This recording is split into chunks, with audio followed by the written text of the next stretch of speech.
Hi, my name is Vicki and this is Heartland Knits and Sews, my YouTube channel where I talk about all the things I love to do, mostly knitting and sewing.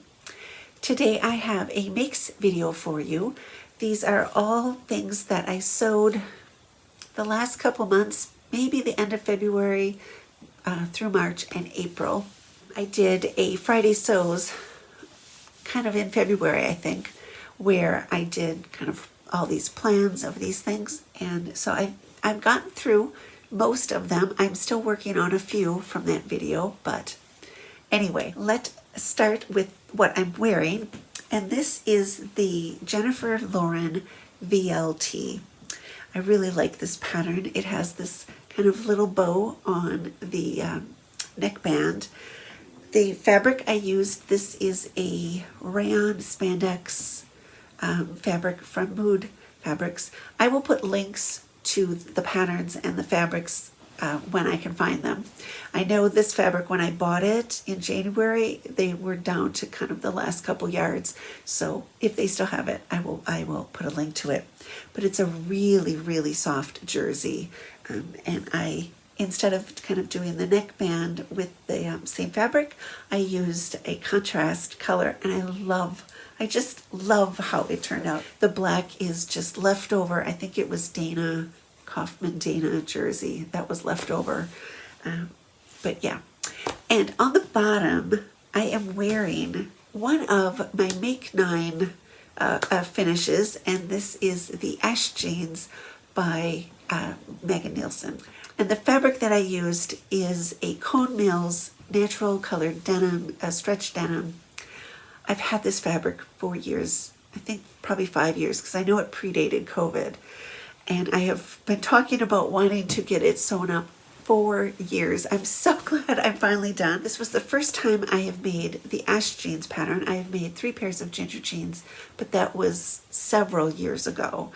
I really liked this pattern. So these are the fit kind of just out of the package. Because this fabric didn't have as much stretch as what called for in the pattern, I looked up the size that I would take according to my measurements, and I went one size up because I did not want these to be too small. And then when I came to be finishing them, I tried them on before I had the waistband on, and they fit kind of just perfect. And in the pattern it says, be sure they fit quite snug when you finish them, when you get the side seam sewn up. And since these fit kind of just perfect, I went up a little bit more, like maybe a 1/4 inch on each side, so they're like 3/4 inch seams instead of 5/8 inch seams, just to make them extra snug. Now I made these over a month ago, and actually today is the first time I've worn them. The video that I'm putting up is kind of this morning when I first put them on, and now I'm just back. I met a friend at the coffee shop, and we were, talking. I showed her how to cast on for a sock, but they already feel like a little bit looser. So I'm really happy with the fit on them. I have lost probably a little bit of weight. I haven't measured myself again, but they gaped at the center back a little more than they did when I first finished them. There was no gaping at all. So going forward, I will definitely sew this pattern again. I have a white denim that I want to do for kind of summer jeans. I made these the flare version, but I did take the flare down a little bit because at first they just felt like they were wearing me a little bit. Those, I think I'm going to do the slim leg kind of all the way down so that I can wear them just like with little kids and things. Yeah, I did enjoy making them. It's jeans, so it is more involved. It's been a few years since I did the ginger jeans, and I know the fly was different, how the approach sewing the fly is a little bit different. The method that they used for these just seemed more logical and straightforward, kind of to my mind. So I really enjoyed them. And yeah, so I finally got this fabric sewn up. I am really pleased about that. I don't think of anything else I can say about them right now, but yeah, And that was a check mark off my Make 9. I think this was number 4 from my Make 9. The next thing I want to show you is my So Frugal project. So I did a separate video in March for So Frugal, and I had a fabric that I found in the back of my closet. I'd kind of completely forgotten. It was a remnant left from a dress that I made kind of in my first year of sewing. It's a linen with a white cotton embroidery on it. And I decided to make the Maison Fauve PomPon vest pattern, which is a free pattern that they brought out in January. So this is my little pom-pom vest. It's got faux welt pockets, so it's got the look of it, but there's no pocket in there. And then it's got just a little kind of belt at the back to pull it in a little bit. And yeah, I really love it. It's fully lined. I had some of their labels, so I put that in the back. So let me open this up for you. And so it's fully lined. This, for a small piece, it was fairly involved to do, and I struggled really hard to get all the pattern pieces onto the remnant of fabric that I have. It really felt like a So Frugal that I was using this piece of fabric every little last bit, that otherwise I don't know what I would have made. I saved it because I thought I was going to make a skirt out of it, and I don't know. There was no way I was going to do that, but I managed to do all the facings. It's got all these facings. It's got a hem facing. I did all the facings except for the back neck. So this is the like selvage area, and I especially wanted to do that for these front bands, especially the buttonhole side, because this embroidery is actually quite thick. And I didn't think about doing buttonholes when I first thought of it, but because I was worried about going through all that thickness of fabric if my buttonhole, if my machine would cooperate with the buttonholes. And it did a fairly good job, but I was glad that it wasn't the embroidery on both sides. Like I said, it was fairly straightforward. I have done welt pockets before, but they were, because there's not an actual pocket in there, they were a little bit easier because you start out the same as you do with a regular pocket, but you don't have like the pocket pieces to kind of cover. So that worked out well. And then on the back, this little belt, it's meant to have just D-rings to tighten that up. And I had some D-rings, but they were left over from, I think it was a necessary clutch wallet, so that I felt like they were a little heavy for this fabric. So I could remember coming across this in my mom's like button jar, like way back. I can just remember I think there's a buckle in there, and sure enough I found this. You can see it's got like tarnish on it. I cleaned it up as best I could, but I didn't want to do anything too much because I didn't want to take the finish off of it completely, but it fit on the little belt piece perfectly. So yeah, my little pom-pom vest. So my favorite thing that I made, and that I'm like so excited about, and actually this is why I wanted to do this video, because it needs to get put away into the cedar closet for the summer. But I made the Metropolis jacket by Maison Fauve out of this really lovely camel hair that I got from Mood Fabrics. So this is my Metropolis jacket.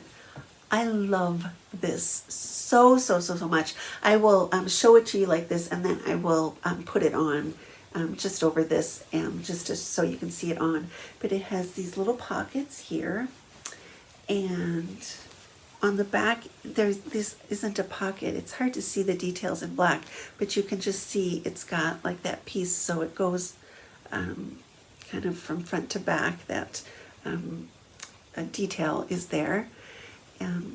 It has it's got lint on it. It has these shoulder bands, which you can leave off if you want, but it also internally it has shoulder pads, and it has something called cigarette, which fills in this area on it, and it has this double row of buttons. Now let me unbutton it. This is what it looks like fully buttoned.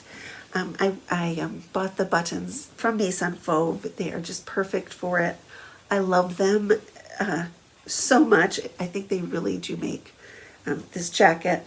But you can see the buttons, it looks like it's double-breasted when it's buttoned up, but really the buttons are all on the one side and then just these buttonholes. So when you're wearing it, if you just leave it open, you've got the double row of buttons. And then internally it's fully lined, and it had this really pretty jacquard lining. This also came from Mood. I added, when you buy the pattern from them, you get one of their labels. And then I think in my second in my second order to them, I ordered a package. You got like 5 or 6 of these labels. So that's where the one for my vest came in. But yeah, I really, really love it. So let me slip this on so you can see it on. I love wearing this. I'm kind of sad to be putting it away, but camel hair just is not right for this. It's got lots of lint. But yeah, so let me pull. So yes, this is it. So this is how the shoulders fit. I really love them with the shoulder pads. It's so much fun to wear. Yeah, I really love this. I definitely want to make another one of these in a tweed, maybe without the shoulder bands, depending on how thick the tweed is. But yeah, really one of my favorite makes ever. So I have another jacket that's patterned by Maison Fauve that I didn't sew the entire thing in the last couple months, but I did kind of massive surgery on at the jacket. So last spring around this time, Andrea from Beyond the Pink Door offered, I think it might have been her first kit, and it was the Pilar jacket, and she had a couple different colors of denim, and I ordered one of them in her white denim because I thought I have a little store-bought kind of blue denim jacket that I like to wear with dresses, especially in the summer, and I thought making a white one would be really nice and a good addition to my wardrobe. So I never got around to making it before summer, and kind of when August hit, I thought I wanted to sew it, even if I wasn't going to have a lot of time to wear it. So I sewed it kind of at the very end of August. I just didn't want to leave it in the box until this spring. So I sewed it up. It was very enjoyable to sew. She includes a little piece of Liberty print to use for pocket linings and yoke linings and things. It was really nice to sew. And when I finished, I put it on. I realized, and I don't know why I didn't think of this at the beginning. I just kind of wanted to sew it, and I followed the directions and got it done. But I put it on, and it comes to sort of like a high hip sort of a length, and my waist is my smallest part, and especially kind of for how I wanted to wear it just as a little layer over a dress kind of in the summer, I knew that I would never wear it at that length because it covered up my smallest part, and realized I was going to need to do sort of massive surgery on it to get it to the length that I wanted. I couldn't face it at that moment, so I just hung it in the closet in the sewing room, and it kind of every time I would see it, I'd think, oh, I gotta do that surgery. And I was kind of intimidated by it with all the top stitching and everything that's on it. And fast forward to this spring, I if I had it finished, it would have been the perfect thing to wear. And I thought, I need to get that done. Just need to face it. And so I kind of had to do, I'll show you, I had to do a lot of ripping out. So this is my Pilar jacket, and I shortened it about at least 5 inches. So this is it kind of finished.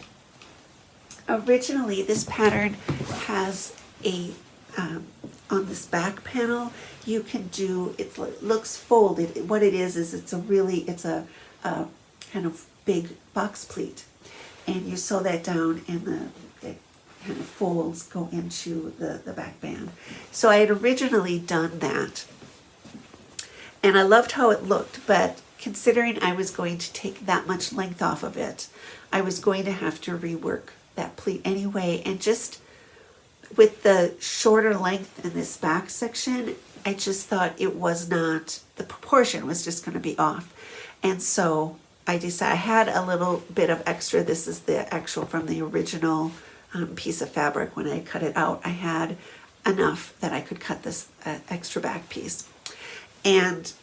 But so to take that off, I had to take off this and all the top stitching. I had to take it from like where the sleeve, kind of where the sleeve is, the side seams, and of course I took this lower belt piece off of the whole thing.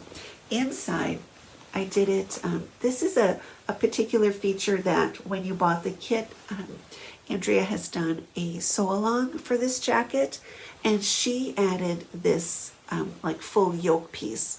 The pattern, the original pattern, just has sort of a rounded, like small facing, which is really not the best finish. This is a much nicer, cleaner finish. So if you want to do this jacket, it's worth checking out. I think on her website, I think you can buy the sew-along standalone without the kit. But yeah, she included this really beautiful Liberty print. And yeah, so I had to take all of that out, and then this is like sewn down by hand. Luckily I had done that before. So I got the back done. So on the front, I also had to, because it's got like breast pockets, and then it also has these little side pockets. Now you can see they're like smaller. Like I could not really get my whole hand in there, and that's because I shortened it.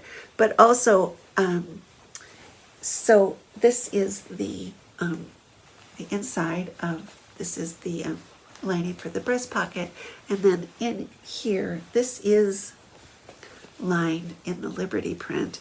But I did have to, so originally, I don't know if that's going to show, you can see the original sewing line for the pocket is right here, which really only left me like a finger to get into that pocket. So I had to take like this apart and like open this up a little bit more so that I could sew it across the top here. But then I also had to match this top stitching. And I think that's what I was most afraid of, is getting that top stitching matched. But I think I managed to do it. And then of course, I put the kind of belt area thing on. So yeah, so this is, it's got, cuffs and buttons. And so because I had this little piece of Liberty print, I decided I wanted to use every single piece that I could possibly fit on it. I wanted to use every tiny little bit of that Liberty print. So I did the inside of the cuffs. I did the underside of the collar.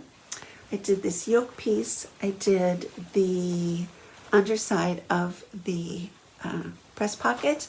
And then of course the inside of the pocket. And then this one is also lined in it. So I got every single piece out. I think like one of the cuffs or something I had to cut on the cross grain, but I figured that really didn't matter. And those are probably the thing that I wouldn't do again, because I like to roll them up, and when you roll them kind of up double, it doesn't really show anyway. But that's probably how I would be wearing it. So yeah, I haven't gotten to take it out. Oh, and in the kit we did receive, I think they were from Prim, like the jeans buttons from Prim.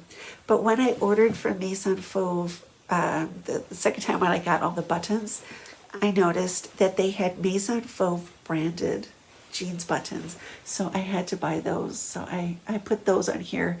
I do want to make another of these jackets in like the corduroy, so I will use my other the buttons I got originally for the kit with this. And we also got one of her labels that says gorgeous, which I wasn't going to put here, and I put it somewhere safe and now I can't find it. I'm sure it's in the sewing room, but I think I'm going to put it kind of on the outside, like on the belt or something, because eventually I will find it. But yeah, I'm really glad to have gotten that finished. It was sort of, I was a little intimidated to give it a go, because I love how I loved the starburst on the shoulders. It's a really nice pattern to do. And then the last thing I have to show you is, well, I had a couple of skirts that I showed in that plans video, and I'm still working on some of those. I just started the 12 version of the groovy skirt, the Lisa Taylor pattern, in this black stretch denim from Joann's. I just got that cut out, and then depending on how that works out, I will do the like hot pink Lisa Taylor stretch gabardine into a skirt pattern. I did get this beautiful Maison Fauve leopard print jacquard, and so I did make this little skirt out of that. This is the, let me take it off this hanger.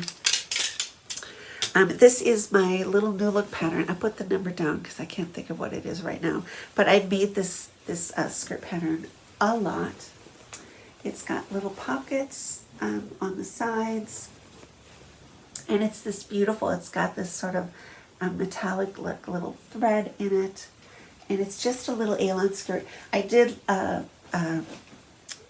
narrow the A-line a little bit on this one. I've done it to quite a few, and I also fully lined this skirt because yeah, I just felt like it needed it. I did you know, the inside, you know, of course doesn't have pockets, and then I hand stitched the facing down, and then kind of around the zipper I hand stitched that just to make it all really beautiful, clean finished. This was the outfit that I wore for Easter. I wore this skirt and the little jacket, and then under it I had just a black cashmere pullover because it was cold. It was cold on Easter. I think it was 35 degrees when I went to church, which is what, like 2 degrees Celsius, something like that. So yeah, it was chilly, but I absolutely love this skirt. And I know it will get a lot of wear. Maybe not quite so much in the summer because it just feels a little dressed up or something. But it definitely is one of those that will be taken out.